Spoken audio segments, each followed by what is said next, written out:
ما تشغلش ستوب واتش. شوف التركات الصغيره دي، الستوب واتش هتخليك تحسب.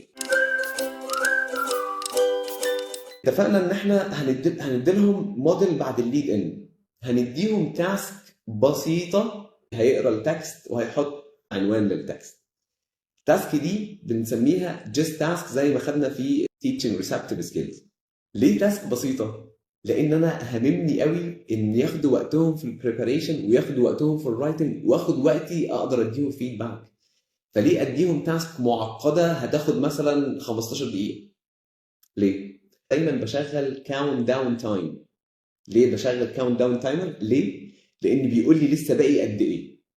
انا بصيت كده لسه باقي 35 دقيقه، فانا يهمني اللي باقي. ما دلوقتي فات 17 دقيقه يبقى لسه باقي، هتضطر تحسب. انما الكاونت داون بيبقى موجود برده في الموبايل. لو انت فتحت الساعه في الاندرويد، لو فتحت الساعه كده هتلاقي تحت هنا كلمه الارم، وورد كلوك، ستوب واتش، تايمر بقوم انا ظابطه. هتلاقيه بص بيجري على 45 دقيقه. ليه؟ ده الوقت بتاع التي بي. فده دايما اللي بطلبه من الكانديديتس اللي بيشتغلوا معايا في السلطه، بقول لهم معلش مش هنستخدم الساعه، مش هنستخدم ستوب واتش. لان لو هتستخدم الساعه وانت بدات مثلا الساعه 2 و17 او 2 23 وانت معاك 45 دقيقه، هتقعد تعمل عمليه حسابيه وانت قاعد بتدرس، وفي حد بيكتب اوبزرفيشن، بيكتب فيدباك عليك، عامل لك اوبزرفيشن وبيعمل لك اسسمنت. انت هتقعد انا بدات 2 23 دلوقتي هي 2 37 2 38 فكده لسه باقي. مش هينفع تعمل العمليه الحسابيه دي. فاسهل حاجه تستخدمها هي الكاونت داون تايمر. طب انا لقيت 2 اوديو تراكس، وانا الاوديو تراكس دول فيهم ديسكشن عن فوائد وعيوب الفاست فود. اتفقنا ان الموضوع عن فاست فود النهارده. الفوائد والعيوب دول، التراك الاولاني مدته 5 دقائق او 6 دقائق، والتراك الثاني 2 كانوا بيتكلموا بس اختصروا الاحداث شويه فاتكلموا في 3 دقائق. اوتوماتيكلي انا هختار ابو 3 دقائق واصمم عليه تاسك واقول لك دي يو اجري وذ فلان ولا وذ فلان اند واي. حاجه كده في السريع قوي. لا انا هاجري من اللي بيقول ان الفاست فود مفيد. ليه؟ عشان هو قال كذا كذا كذا وانا موافق عليه. دي تاسك مش هتاخد، يعني التاسك انت هتدي انستراكشنز في دقيقه، هم يسمعوا في 3 دقائق، هيعملوا بير تشيكينج في دقيقه، انت هتسمع 3 4 منهم، مش لازم تسمع كل الناس في الكلاس في الحته دي.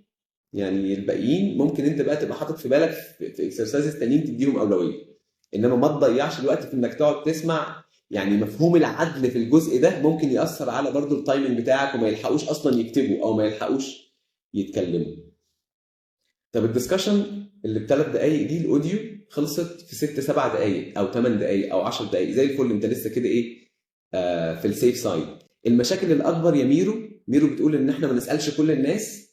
المشاكل الاكبر في ان هم في الاخر ما يلحقوش يتكلموا، دي مشكله اكبر. ما احنا في لازم كده ايه، في ثمن صغير بندفعه عشان نحقق الهدف الاكبر. وزي ما قلت احنا لازم نركز. احنا لو سالنا احمد ومينا وجورج ونادين وكريستين في البدايه، تمام، احنا معانا 20 حد، نركز ان تامر وهدى وخالد وعمر يتسالوا في اللي بعد كده، ما نبقاش مركزين على اللي احنا سالناه. فنبدا نحاول نوزع ده. انا عايز احس الناس كلها انكلودد، تمام، او هم يحسوا ان هم انكلودد، مش بس بياخدوا معلومه، لا انا شايفكم.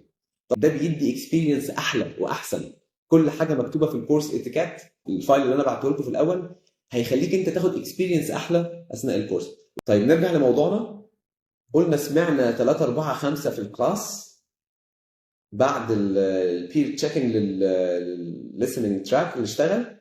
قلنا الليد ان، بعد كده اكزامبل تو، يعني اكسبوجر تو ا موديل اللي هو بنديهم اكزامبل على التاسك.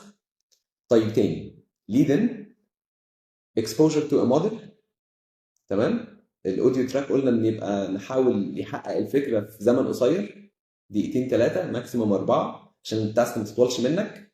بنعمل التاسك سايكل، بندي انستراكشنز، بنعمل سيتنج للتاسك، هم بيعملوا التاسك وانت بتعمل مونيتورنج. بعد كده بير تشيكينج، وقلنا نركز ان التاسك تبقى خفيفه كده وبسيطه عشان ما تاخدش وقت. فاينلي انت بتدي فيدباك.